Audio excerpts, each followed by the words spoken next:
არ დაიჯეროთ ხალხო. არ დაიჯეროთ, ეს არის დიდი ტყუილების სახელმწიფო, დიდი ტყუილების ტელევიზიები.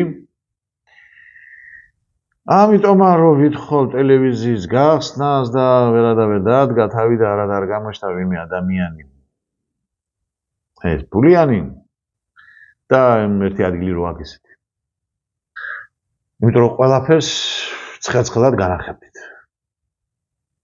მე მარტო ხო ვერ გავწვევი ამ ყველა ინფორმაციას, ხო? ეს რომ მაშინ მეთქვა, მინდოდა მაშინ თქმა, მაგრამ მაშინ სხვა რამე იყო ჩვენთვის აქტუალური. გესმით, ჩვენი ქვეყნისა, ჩვენი ხალხისთვის.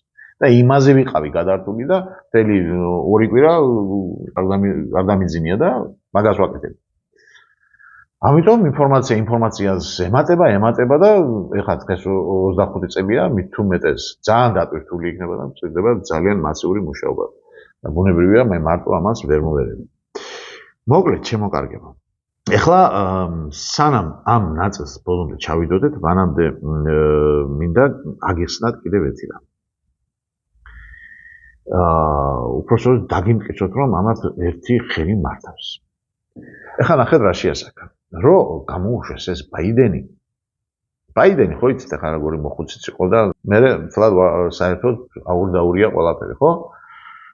მაგრამ ეს იყო აგრესიული ძალა და იმ მართლ ძალას, რომელიც ბაიდენი და პუტინი ორივე ვისი კაციც არიან, ისინი ფიქრობდნენ, რომ მოდი ახლა რუსეთს მოუჭიროთ ეს ტისკები სერიოზულად და დავამთავროთ ამის საქმე.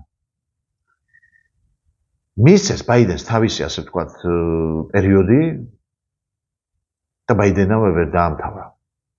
სანამ ეს დემოკრატები იყვნენ, ესენი იყო აგრესიული ძალა და მან დაიწყეს ასე ვთქვათ რუსეთის დამარცხება. ჩაგუშვეს უკვე ეს პროგრამა. გესმით? და გადაწყვიტეს ჩაერთვათ მაშინ ევროპა, მეორე სანქცია, ერთი ამბავი და ერთი ამბავი. ხო გასულ, ხო? კი. მოხდა სასწაული და ჩაანაცვლა ეს ტრამპმა. მაგრამ ტრამპი პირველი პრეზიდენტობის ჟამშივე მოიშორეს. და რატომ? იმიტომ რომ ტრამპმა დაიწყო განეიტრალება.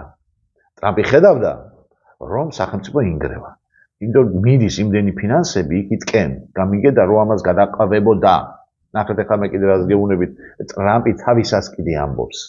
ტრამპი თავისასაც ესეც უნდა არის გასათვალისწინებელი, გამიგეთ და არის მეორე, რომელიც ის მართლებისაგან რა აქვს დავალებული. გესმით? ცოტა ოდნავ განსხვავება უნდა ვისწავლოთ.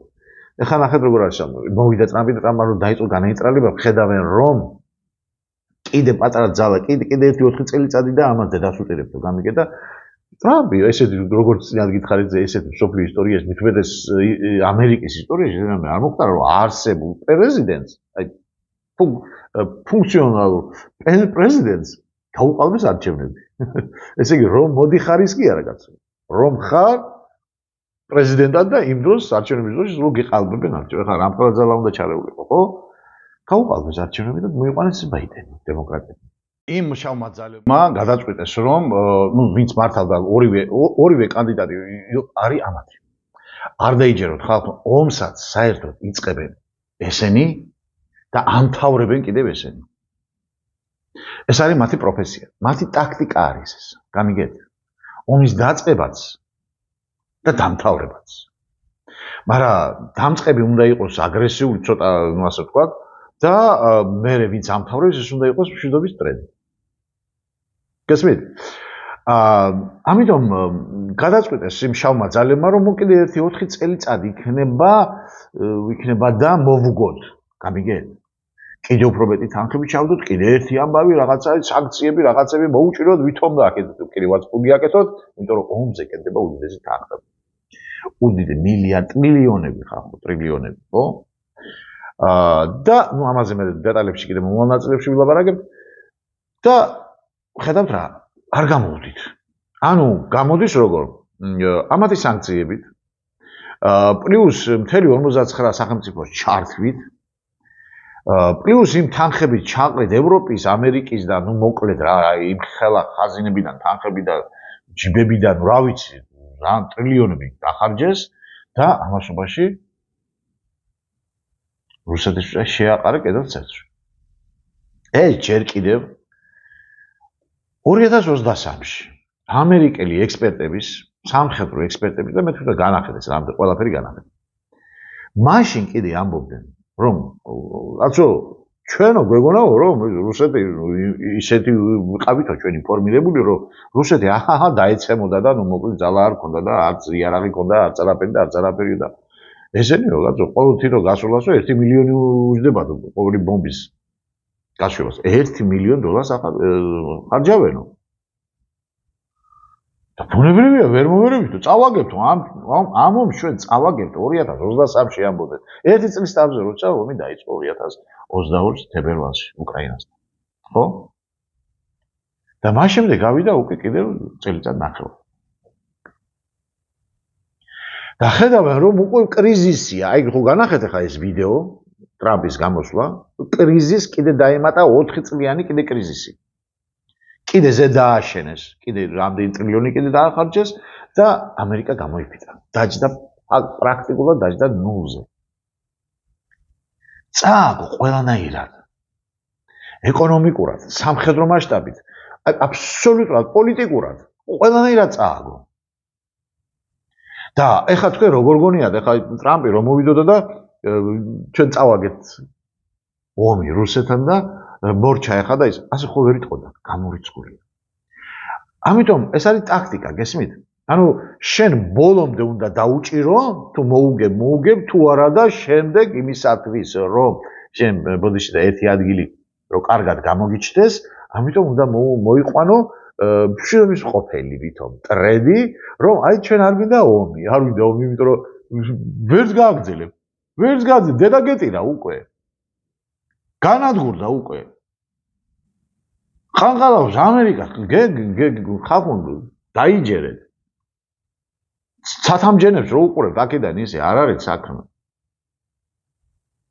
სულს ღაფავს და თუ როგორ სულს ღაფავს ეხლა ისევე დაგამტკიცებთ ამაში მომავალ ნაწილებში როგორც ეხლა განახეთ ის ვიდეო რომელიც ჯერ კიდევ 4 წელს უკან იყო ტრამპის მიერ ნათქვამი თუ რა მდგომარეობაში იყო ამერიკა და იმის ანალოგია კიდე მე ახლა შემიძლია გითხრა და თვალწინ დაგიდოთ ყველაფერი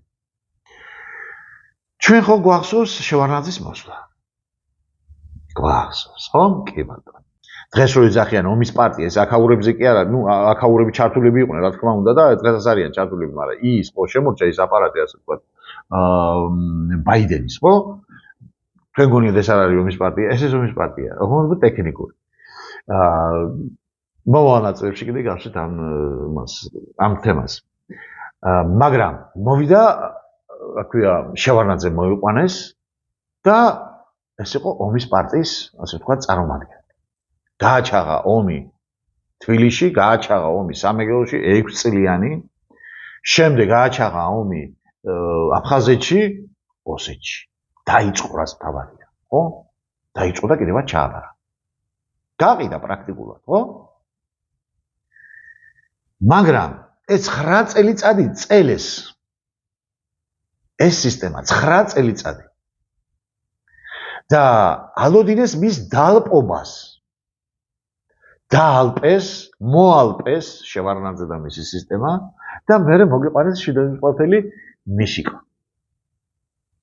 და არა და ორივე ერთის მართული იყო ხო ვიცით კაცო ეს ხო ელემენტარული ეს ხო მაინც ვიცით რომ ორივე ამერიკის კაცი იყო ხო ვიცით კი ხო მე მოვიდა და ნახეთ როგორ არის დავიხსენოთ ისიც თუ როგორ ესე იგი უძრებოდა ასე ვთქვათ მიშიკო რუსეთს ჩვენთვის განსაკუთრებული მნიშვნელობის არის ჩვენი ურთიერთობები რუსეთთან და თავარი რაცაც ჩვენ მივახციეთ არის ის რომ დაბალანსების პოლიტიკა საგარეო პოლიტიკაში უნდა ამოიძირკოს ჩვენ არ უნდა დავსვათ კითხვა ან ამერიკა ან რუსეთი ან ევროპა ან ამერიკა ჩვენ გვინდა ყველაფერი რაც არის კარგი ჩვენთვის ჩვენ გვინდა ამერიკაც რუსეთიც ევროპაც და ახლო აღმოსავლეთიც თუ ეს წარადგება საქართველოს ინტერესებს და ჩვენ მეზობათა ურთიერთობა ეს არის ძალიან მნიშვნელოვანი ნაწილი ჩვენი ინტერესების ხელოვნურად გაღეზიანება რუსეთის წინამთავრობის მიერ გადადგმული ნაბიჯები რომ შინაგანი სისუსტეების კომპენსირება მოეხდინა რუსეთთან აგრესიული რიტორიკით დამთავრდა ძალიან ცუდად ჩვენთვისაც და ჩვენი და რუსეთის ურთიერთობებისთვისაც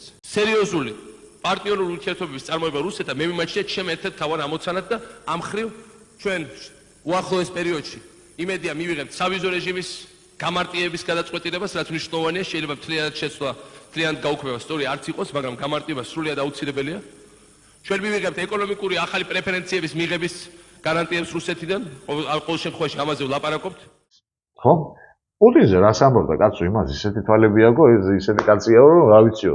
მე რომანტიკოსი ვარ, მაგრამ მერწმუნეთ რაღაც მინახავს და ვიცი მას პატიოსანი ადამიანის თვალები აქვს. სწორედ ასეა.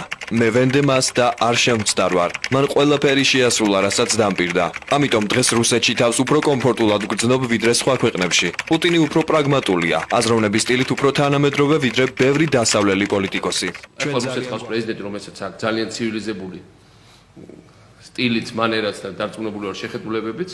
ხო, მოკლედ გაუღო კარი მთელ რუსეთს, ესე იგი მიყიდა უცებ 15 ისე რა ქვია სახელმწიფო ობიექტი, შემდეგ ენგურგესები, შემდეგ მიადგა და მოიყვანა ბენდუკიძე ბატონო და ბენდუკიძე ხო გახსოვთ რა თქვა. ვის მიყიდა ყველაფერი? ვის მიყიდა? განა რუსეთს არ მიყიდა? ხო მიყიდა. კი, ხო? ნუ აი ეს იყო მშვიდობის დამყარება ვითომ. ტაქტიკა ერთი იყო. ორივე ერთი და იგივე ხელის მართული იყო. შევარნაძეს და მაგრამ ეს მოალპეს, მაგას თავის საქმე გააკეთებიეს. გესმით? თავის მაგაზე ფულებიც აკეთეს, რა თქმა უნდა. საქართველოს გაყვეს, ესე იგი აფხაზეთი დარჩა რუსეთს და ეს ამერიკას დანარჩენი დარჩა ამერიკას. ხო ასეა კაცო. რუსები. თუ სხვა სახელმწიფოზე ვამბობ, ხო? და მე ერთი უცებ გამოსდა მიშა, რომელსაც გაუკეთეს დიდი ასე თქვა პიარი და ჩვენ გვეგონა ის ცხენზე ამხედრებული მიხეილი კი არა კაცო, მიქელ გაბრიელი არისო იგი. კაკულია რომ ამბობდა ის. ხო? აი ეს ახლა აი ეს ზუსტად ანალოგია არის ახლა ეს, გესმით? მოალპეს ეს ბაიდენ, მას თავის გააკეთებიეს, მოალპეს ეს რეჟიმი, ამოქაჩეს მაქსიმალური რესურსი, რისის გაკეთება შეეძლო, თუ მოიგებდნენ, მაგაზე უკეთეს რა იქნებოდა მათთვის, მაგრამ ვერ მოიგეს და ეხლა ჩაანაცვლეს, როქერება გაუკეთეს და მოიყვანეს ტრამპი, მშვიდობის ყოფილი. ისე მართლაც და სასაცილო იყო ის აი ეს მსოფლიო პოლიტიკის, ნუ როგორ ვითხათ ახლა, აქეთ ბაიდენი იყო, ნუ როგორ ვითხათ ახლა ქართველები რომელსაც ბაიდენზე რო ამოდიოდა ზედამთვარე და ტრამპი და ბაიდენის არჩევნები ბაიდენი რომ უნდა აი იმ ხალხის ჭკუაში ჩაგახმო რა თუნდა მაგის ჭკუაში ჩახედო ახლა გასაგებია ისედაც ხო შუგზე აწერია რაც არიან ხო ბაიდენს კაცი რო ირჩევს ხო ხო ნუ კაცი რომელიც ტრანსგენდერები ბისექსუალები და გეები და ისა და კამალა ხარისი და სულ ამათ რო პატიჟებდნენ რა ქვია თავიანთ ოფისებში და თეთრ სახში და ერთი ამბავი და კაპიტოლიუმში და ნუ მოკლედ ამათ პიარს აკეთებდნენ და ნუ კარგი. და აქეთ იყო პუტინი. პუტინი ხა მე როგორც გითხარით მე კიდე გეუბნებით ხა. კიდე გეუბნებით. მე ჩემი დასაძველი ხა რუსეთს თუნდაც და დაღუპულა რუსეთი, ხო? მე გეუბნებით ფაქტებს, რაც ხდება მსოფლიო ავანსცენაზე. შეგმა შეიძლება ხა რა სიმჭიდება ჩვენ ავტომატურად მიმული ვართ ამ სახელმწიფოს შორის ამ დავას და ჩვენ მიმული კი არა ჩარეულიც ვარ და გახლეჭილიც ვარ ამის გამოს კაცო. ტერიტორიების დავკარგეთ. ერთმანეთი დავკარგეთ. რა ვიცი ხა ყველა ვიცი რა თქოს ხო? და პუტინზე მე ვამბობ ის რაღაც ზოროსავით იქცევა მეთქი რომ აი მაშინ რა ქვია სოფლიო ელიტაში თითქოს აი ვითომ რაღაცა ისეთნაირი ტიპაჟია გამიგეთ. ჯო რამდენს ამას არ აგინებენ, რამდენს ამას არ ლანძღავენ, ესენი დგანან ბაიდენი დგა და რა რეებს არ კადრულობდა ხო ამ ხელა ეს რა ქვია პილოტაჟის მქონე სახელმწიფოს ასე ვთქვათ ლიდერი. და ეს აი სამაგიეროს არ პასუხობდა, მაგრამ ისეთნაირად ტექნიკურად ყველაფერს განახებდა მე მოვა ნაწილებში. იმიტომ აი ეს რუბრიკა არის რამდენ ნაწილიანი გამოვა მე თვითონ არ ვიცი. იმიტომ რომ ბევრი ის არის შეკრებილი აქ. წინა პერიოდები და ყველაფერი რომელიც არ გინახეთ. განახებთ აგრეთვე იმასაც რომ ის სიყალბე და რადგან თითზე დაგვიხვიეს ზოგიერთი არის ქართველები და რომ ვიძახეთ რუსკი კარაბლი მიდი ასე შემდეგ და ასე შემდეგ და ბევრ კიდე რაღაცებს გავს ის როგორც ბუჩას სიაფანდობა კიდე გავს რომ ის იყო ყალბი თუ კიდე გაინტერესებთ, მაშინ იმასაც ჩაგიგდებ. ეს თავის დროს მქონდა დადებული ხმალის სიმართლისაში. და დღეს კიდე უკვე ყავს ორი ისეთი ტიპაჟი უკვე ამ სოფლიო სცენაზე, რომ ერთი ზედმეტად ჭკვიანია ამ პუტინის სახით. ცოტა გაიძვერაც, რა თქმა უნდა, გაიძვერაც უნდა იყო და იქით არის ახლა ეს მოვიდა მაჩოს სტილში. ამერიკელი მაჩოს სტილში. გამიგეთ, იმიტომ რომ ახლა მე ვარ და ახლა მე დამიჯო არა და არა აქვს იმდენი ერთი ადგილი, რომ გაახუროს საქმე. არა აქვს, მაგრამ ის მაინც მაჩობს. გესმით? აბრახუნებს ახლა ფეხებს. მაგრამ ყველამ კარგად იცის, რომ არ არის მას ამერიკის საქმე. დაარხეული აქვს სერიოზულად. სერიოზულად დაარხეული. კიდევ გეუბნებით, ყველაფერს განახებთ მომავალ ნაწილებში თქო. ეხლა სანამ დავამთავრებდი, კიდე გეტყვით, რომ ეს არის ნაბედნიერად ქარიზმატული პიროვნება, იმიტომ ხვალდაზე რა კიდე რას გამოწველის და რა სიტყვის არ დააბრახუნებს, ნაციზმებზე დილაუთენია ვინიც, ხო? მაგრამ რო დავაკვირდეთ ეს ტიპაჟი კიდე არ არის მთლად, ასე ვთქვათ, სულელი, ჯერეთი. რატომ იყო ეს გახდა ტრამპი მეცინად კიდე გითხარი და ახლა კიდე განახებთ აი ამ ვიდეოს. ერთადერთი პირველი, კი არა, უპირველესი პიროვნება იყო ის ცოტა დონიანი რო არიან, პოლიტიკოსი და მილიონერი მით უმეტეს და ელიტაში ცნობილი პიროვნება, რომელმაც ამხილა ამერიკის სადაზვერვო სამსახური, რომ 11 სექტემბრის აი კოშკების და ტყუპების და დანგრევა და ეს ყველაფერი არავით არის, ერაყი და ვიღაც ავღანისტანი და ვიღაცები ბრალი არ იყო, რომ ეს იყო ისევ და ისევ ამერიკის ფედერალური ბიუროს გაკეთებულიო. ეს გახდა ნომერ პირველი. პიროვნება. ამის თქმა серьезно раме. Эта видеозапись пролежала в архиве 15 лет. Сразу же после терактов 11 сентября Дональд Трамп дал целую серию интервью различным телеканалам. Трампа спрашивали как эксперта в области строительства, ведь он был самым знаменитым строителем небоскребов в Нью-Йорке. Главный вопрос, на который никто не мог дать ответ, почему здания полностью разрушились. Невозможно было поверить, что небоскребы, которые могут выдерживать сильное землетрясение и другие стихийные бедствия, не устояли после столкновения с самолетом. Трамп изначально выдвигал версию, что башни-близнецы были заминированы изнутри. Всемирный торговый центр известен как очень прочное здание. Помните, там был мощный взрыв бомбы в 1993 году. Взрывчатка была заложена в самое уязвимое место, в основание, на котором держится все здание. И небоскреб выдержал этот мощный взрыв. Я был в здании после этого теракта вместе со своими инженерами. Я тогда не мог поверить своим глазам. Взрыв повредил половину несущих опор, но небоскреб стоял, как ни в чем не бывало. Это было невероятно прочное здание. Башни-близнецы были первыми небоскребами, у которых несущий каркас расположен снаружи, по всему периметру. Обратите внимание, какие в здании были узкие окна, а между ними находились стальные несущие балки. Толщина стали составляла 50 мм. Такую балку не пробивает даже пуля из винтовки, не говоря уже об обшивке самолета, которая изготовлена из легкого дюралюминия. Дональд Трамп в своем интервью 15 лет назад также утверждал, что это противоречит всем известным законам физики. Когда я первый раз увидел кадры после теракта, там были разорваны стальные балки. Я спрашиваю, как самолет, даже такой крупный, как Boeing 767, мог пробить такое количество стальных балок? Я считаю, что внутри здания были заложены взрывные устройства, которые были приведены в действие одновременно. Нам показывают, что самолет вошел в здание как нож в масло, но он просто не мог пройти через такую мощную стальную стену. Известный итальянский журналист Джульетто Кьеза посвятил расследованию теракта 11 сентября много лет, сделал серию репортажей и полнометражный документальный фильм. Но это был только спектакль. Теракт как таковой был организован другими средствами, другими людьми я прямо подчеркиваю, из секретных служб Соединенных Штатов Америки. На это участвует точно ЦРУ, точно участвует ФБР. Даже самые высокие руководители. Они подготовили заранее заминировали. Конечно, это были команды специальных секретных служб, которые заминировали 3 здания. А после этого, во время теракта, так называемого, они их, как сказать, запустили. Для этого нужна гигантская секретная организация. Только официальные люди внутри Соединенных Штатов Америки могли сделать эту работу. Очевидно. Видео Дональда Трампа, опубликованное сейчас, 15 лет спустя, вызвало большой резонанс в электронных СМИ. Одно дело, когда официальную версию терактов опровергает строитель небоскребов, а другое дело, когда об этом говорит избранный президент. Во время предвыборной кампании Дональд Трамп неоднократно обращался к теме теракта 11 сентября и последствий, которые они имели для США и для всего мира. Это ложь от начала и до конца. ეს ერთი. აგრეთვე გვაქვს მეორე მხარე.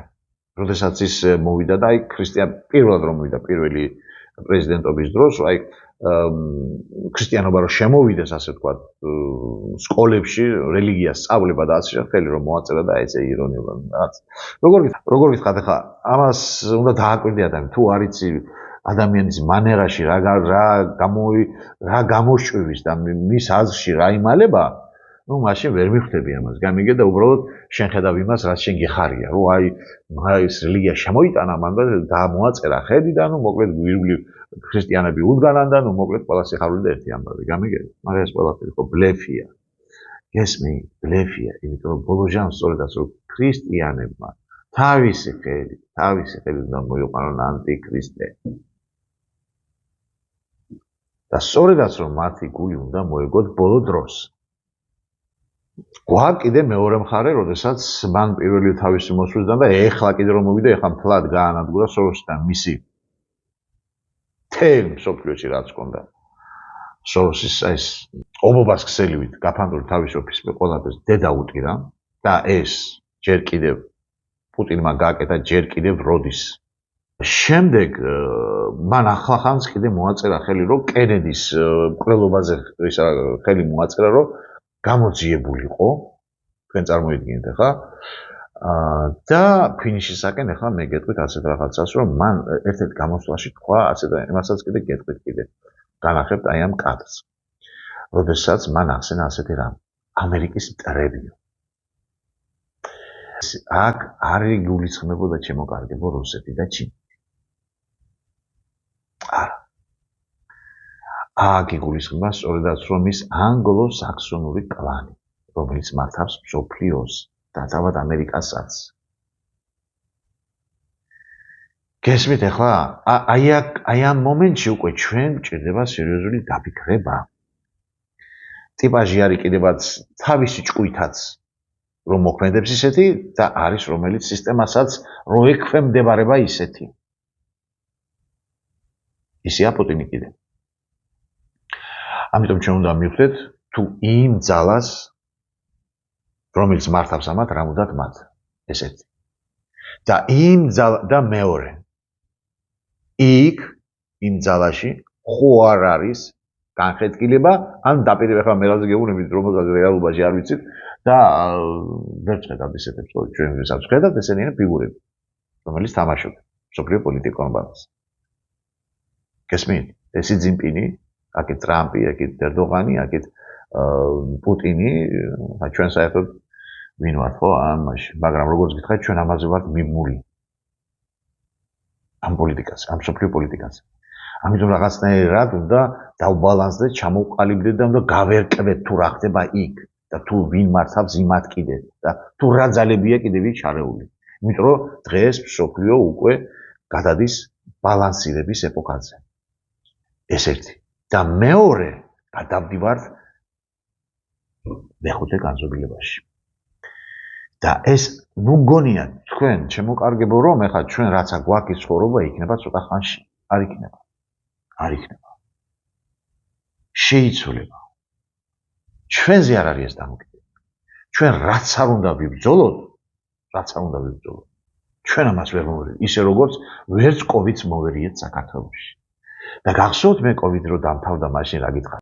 აი ეს ტომარაძე ზვია ტომარაძე რო გამოვიდა ბოლოს კაცო. ესე იგი მე შორონ შანიძე მათმა დავიწყეთ პირველ დღეებში ერთი ამბავი.